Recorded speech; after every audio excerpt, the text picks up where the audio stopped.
کوشش ہے. اگر کسی اور مشغلے میں، چاہے وہ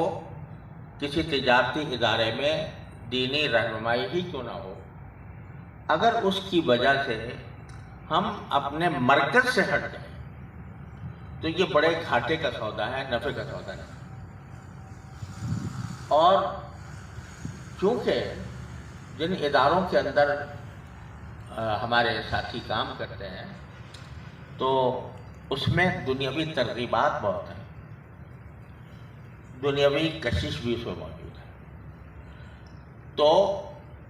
اب یہ دیکھنا ہوگا کہ آیا جو وہاں جا کر خدمات انجام میں دے رہا ہوں تو وہ کسی دینی ضرورت کی بنا پر دے رہا ہوں یا اپنی آمدنی بڑھانے کی غرض سے دے رہا ہوں. یہ فیصلہ ہر انسان کو اپنے دل ٹٹول کر کرنا چاہیے. اگر وہ آمدنی بڑھانے کے لیے ایک پیشہ اختیار کرنے کے لیے یہ کام کر رہا ہے تو انتہائی خطرے میں ہے. اس لیے کہ وہ اگر فرض کرو جس جگہ جا کر وہ دینی رہنمائی فراہم کر رہا ہے وہاں پر اگر کوئی غلطی ہوتی ہے، اس غلطی پر وہ کھل کر فیما بینہ و بین اللہ اس وقت تک نہیں ٹوک سکے گا جب تک کہ اپنے آپ کو وہ اس بات کے لیے تیار پائے کہ اگر میری بات نہیں مانی جائے گی تو میں اس کام کو چھوڑ دوں گا. جب تک یہ جذبہ موجود نہ ہو اس وقت تک یہ ایک مجھے اندیشہ ہے کہ یہ دھوکہ نہ بنے. اور یہ آدمی اگر اس طرف چل پڑے کہ فلاں جگہ زیادہ مجھے پیشکش ہو رہی ہے، فلاں جگہ زیادہ مجھے آمدنی ہو رہی ہے اور اس کی بنا پر یہ کام کرے تو اس کا مطلب ہے کہ وہ اپنے مرکز کو چھوڑ رہا ہے. لہذا میری گزارش یہ ہے اور یہ میں اپنا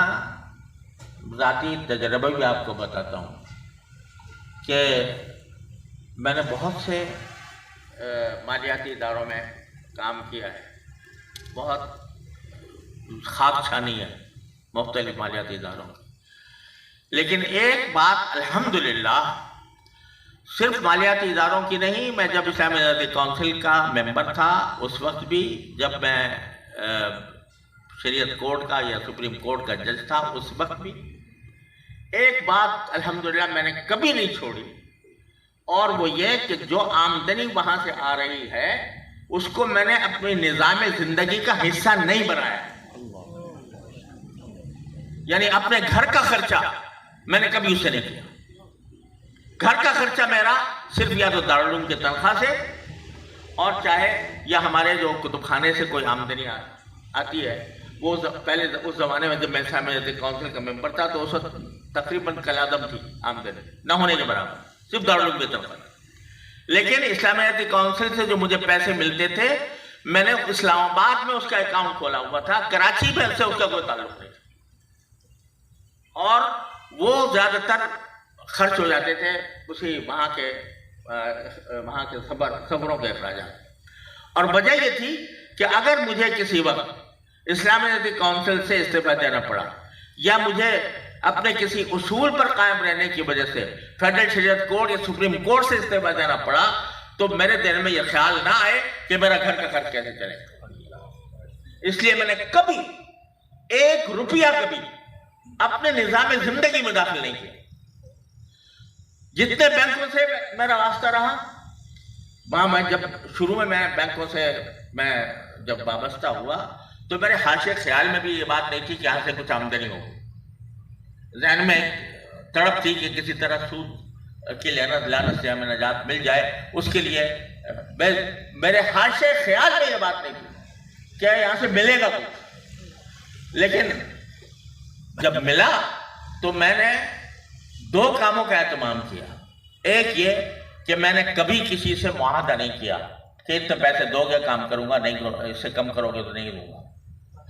دوسرا یہ کہ میں نے ساری زندگی اس بات کو اختیار کیا کہ کبھی کسی کو میں اپنا بل بنا کر نہیں دوں گا. کبھی میں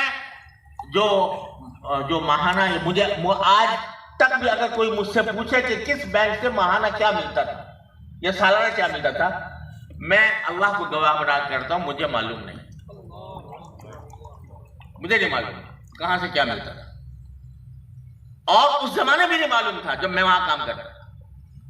وہ خود سے آ گیا، وہ میں نے الگ اٹھا کے رکھ دیا، اس کو بھی اپنے نظام زندگی میں شامل نہیں کیا، میرے گھر کے خرچ میں اس کا ایک پیسہ استعمال نہیں کیا، اس لیے کہ میں الحمدللہ اس اعتماد کے ساتھ میں نے کام کیا ہے کہ اگر میری بات کسی وقت نہیں مانی گئی تو میں اس کو ٹھوکر مار کر الگ ہو جاؤں،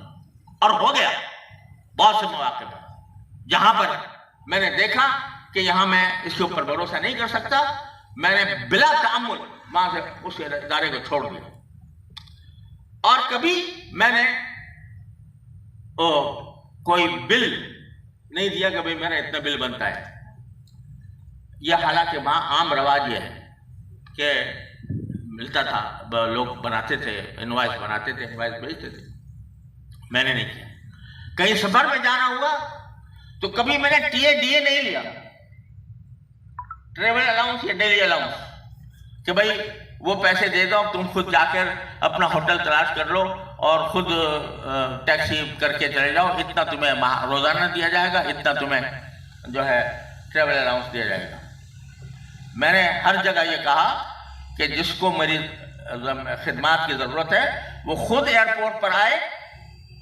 مجھے لے کر جائے، خود میرے قیام کا انتظام کرے، لیکن میں ٹی اے ڈی اے لے کر نہ میں ٹیکسیاں ڈھونڈتا پھروں گا، نہ میں کسی ہوٹل کی تلاش کروں گا، نہ میں کسی قیام گاہ کی تلاش کروں گا۔ جس کو کرنا ہو وہ خود کر کے آ جائے، نہیں آتا تو میں نہیں جاتا، یعنی تاکہ ایک شریعہ ایڈوائزر کا، شریعہ کی بات کرنے والے کا اتنا وقار ہونا چاہیے کہ وہ لوگوں سے ٹی اے ڈی اے مانگتا نہ پھرے۔ تو یہ باتیں تھیں جس کی اللہ تعالیٰ نے دل میں ڈالی، مجھے کوئی سمجھانے والا بھی نہیں تھا، لیکن میں آپ سے کہتا ہوں میں نے ایک پیسہ اپنے نظام زندگی سے میری مراد اپنے گھر کے خرچ میں ایک پیسہ کبھی شامل نہیں کیا، اور نہ آج تک کیا۔ جو اللہ تعالیٰ نے دیا اس کو بالکل الگ رکھا، اس کی وجہ سے اللہ تعالیٰ نے مجھے کچھ جائیدادیں بنوا دی، وہ پڑی ہیں، وہ اس سے جو کچھ آمدنی ہوتی ہے اس میں اللہ تبارک و تعالیٰ برکت دے دیتے ہیں، تو کچھ اللہ تعالیٰ توفیق دے دیتے ہیں، جہاں خرچ کرنے کی وہ وہاں پر خرچ کر لیتے ہیں۔ تو پیشے کے طور پر میری گزارش ہے، میری نصیحت ہے کہ اس کو پیشے کے طور پر اختیار نہ کریں، خدمت کے طور پر اختیار کریں، اور جہاں دینی مصلحت میں اور اس پیشے میں تعارض ہو جائے وہاں بلا تأمل اس کو چھوڑ کر دینی تقاضے پر عمل کریں، یہ میری نصیحت ہے۔ اور مجھے یہ بات کبھی اچھی نہیں لگتی کہ کوئی ہمارا طالب علم یا ہمارا ساتھی دین کی خدمت کر رہا ہو، جو دین کی خدمت کر رہا ہو، وہ سودا بازی کرے کہ بھائی اتنے پیسے دو گے تو آؤں گا، نہیں تو نہیں آؤں گا، سودا بازی کرے۔ کوئی نہیں دیتا، یعنی جو اللہ تعالیٰ اس کے ذریعے دے دیتا ہے وہ اس کی عطا ہے۔ نبی کریم صلی اللہ علیہ وسلم نے حضرت فاروق اعظم سے کہا تھا کہ اگر تمہارے پاس بغیر اشراف نفس کے اللہ تعالیٰ تمہیں کچھ دیتا ہے تو اس کو لے لو، اور جہاں اشراف نفس کے ساتھ آئے گا اس میں برکت نہیں ہوگی۔ یہ آپ نے رسول کریم صلی اللہ علیہ وسلم اصول بتا دیا تھا، اس اصول پر عمل کرتے ہوئے اگر کام کریں گے تو اس میں برکت بھی ہوگی، اس سے اصلاح بھی ہوگی، اور انشاءاللہ آخرت کا سامان بھی ہوگا۔ پھر جو دے دے اس کی عطا ہے، اس کا تو ہونا یہ چاہیے کہ تاتی ہی دنیا بہیا راغمہ، دنیا آئے ذلیل ہو کر آئے، نہ یہ کہ میں اس کے پیچھے پھروں اور درخواستیں دیتا پھروں کہ مجھے فلاں جگہ ایڈوائزر لگا لو، یا فلاں جگہ میں کرنا چاہتا ہوں۔ جو جس کو ضرورت ہو وہ رابطہ پیدا کرے، اور اس میں کسی اپنے اس کو پیشہ سمجھ کر اختیار کرے، ایک خدمت سمجھ کر اختیار کرے۔ اور اتنے استغنا کے ساتھ اختیار کریں کہ جہاں یہ اندیشہ ہو کہ میری دین کی بات کو قبول نہیں کیا جا رہا یا قبول نہیں کیا جائے گا، اس سے علیحدہ ہونے میں ایک لمحہ تردد نہ ہو. اس طرح کریں گے تو انشاءاللہ اس میں برکت بھی ہوگی اور اس سے فائدہ پہنچے گا. اللہ تعالی ہم سب کو اس کی توفیق عطا فرمائے. موجودہ سیاسی صورتحال میں